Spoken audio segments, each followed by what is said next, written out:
गन्ना की खेती ज्यादातर उत्तर प्रदेश और मध्य भारत में की जाती है, जिसमें उत्तर प्रदेश, मध्य प्रदेश और पंजाब मुख्य रूप से उत्पादन राज्य हैं।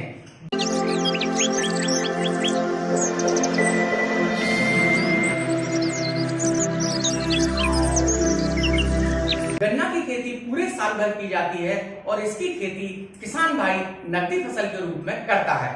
परंपरागत तरीके से इसकी खेती करने से पैदावार में बहुत कम लाभ मिल पाता है, क्योंकि परंपरागत तरीके से खेती करने में किसान भाइयों को कई तरह की समस्याओं का सामना करना पड़ता है और फसल से पैदावार भी कम प्राप्त हो पाती है। दोस्तों, कई नई नई तकनीकों का विकास कर रही है दोस्तों, और गन्ने की फसल से उत्तम पैदावार लेने के लिए ट्रेंच विधि का निर्माण किया जाता है, जिसके माध्यम से खेती कर किसान भाई अपनी फसल से अधिक उत्पादन प्राप्त कर सकते हैं। और आज हम आपको गन्ना रोपाई की इस ट्रेंच विधि के बारे में पूरी जानकारी देने वाले हैं दोस्तों। तो ट्रेंच विधि गन्ना रोपाई की एक वैज्ञानिक तकनीकी है और जिसके माध्यम से गन्ने की रोपाई कर किसान भाई जो है गन्ने की फसल से कम खर्च में अधिक पैदावार हासिल कर सकते हैं। इस विधि से गन्ने की रोपाई अक्टूबर माह में की जाती है ताकि गर्मियों के मौसम में फसल से अच्छा उत्पादन मिल सके। इस विधि से खेती करने पर किसान भाई को अधिक मेहनत करने की आवश्यकता नहीं होती है। और ट्रेंच विधि से खेती हम कैसे कर सकते हैं, इस विषय में भी हम आपसे अभी चर्चा करेंगे। तो ट्रेंच विधि से खेती करने के लिए शुरुआत में खेत को अच्छी तरीके से जुताई कर लेना चाहिए। उसके बाद खेत में 4 फीट की दूरी छोड़ते हुए जमीन में 1 फीट के आसपास चौड़ाई वाली नाली तैयार कर लेना चाहिए। नाली के अलावा जो किसान भाई इन्हें गड्ढे के रूप में उगाना चाहते हैं, वो इनके लिए 4 फीट की दूरी रखते हुए आधा फीट गहरा और 2 फीट चौड़ा गोलाकार गड्ढा तैयार कर लें। गड्ढे तैयार करने के बाद उसमें उचित मात्रा में जैविक और रासायनिक खाद को डालकर अच्छे से मिट्टी में मिला दे दोस्तों।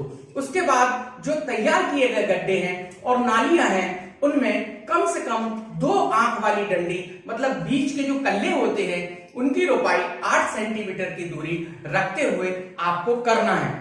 अब जो कल्लों की रोपाई से पहले उनको उपचारित कर लेना चाहिए और कल्लों को उपचारित करने के लिए आप बावस्टीन की उचित मात्रा के घोल में इस्तेमाल कर सकते हैं दोस्तों। गन्ने के कल्लों को लगने के बाद उन्हें 4 से 5 सेंटीमीटर तक मिट्टी में दबा देना चाहिए और इस तरह से गन्ने की रोपाई करके आप प्रति हेक्टेयर 70 से 80 क्विंटल गन्ने की कल्लों की जरूरत होती है दोस्तों। ट्रेंच विधि से गन्ने की रोपाई करने से उर्वरकों का खर्च जो है हमारा कम हो जाता है, क्योंकि इसमें उर्वरक पूरे खेत में न देकर पौधे की जड़ों में अकेले में दिया जाता है। इस कारण से ये खर्च कम हो जाता है। तो इस विधि से खेती करने से पौधों के बीच उचित दूरी होने की वजह से पौधों के बीच सूर्य की जो धूप आसानी से प्रवेश कर जाती है, जिससे पौधे अच्छे से विकास करते हैं और इनकी लंबाई भी ज्यादा हो जाती है दोस्तों।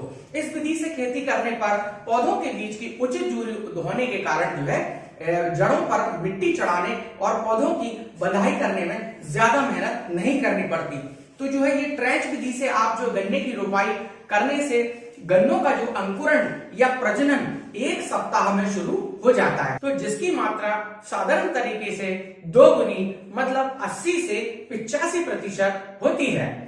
इस विधि से गन्ने की रोपाई करने पर पौधों को पानी नालियों से दिया जाता है और जिसकी वजह से पौधों में पानी की काफी कम जरूरत होती है दोस्तों। तो जिससे जो है पानी की लगभग 50 से 60% तक हम बचत कर सकते हैं दोस्तों। तो ये जो विधि है, इससे काफी सारे फायदे होते हैं, उनमें से कई प्रकार के फायदे हम आपको बता रहे हैं। तो इस विधि में हम गन्ने के साथ चना, लहसुन, आलू और कम समय की सब्जी फसलों को भी आसानी से उगा सकते हैं दोस्तों। तो इस विधि में गन्ने की रोपाई गहराई में की जाती है और इसलिए जो है गन्ने काफी कम मात्रा में गिरते हैं दोस्तों। और साथ में अगर हम देखें तो गन्नों में जो है उचित मात्रा में सूर्य का प्रकाश और हवा का संचार बढ़ता रहता है दोस्तों।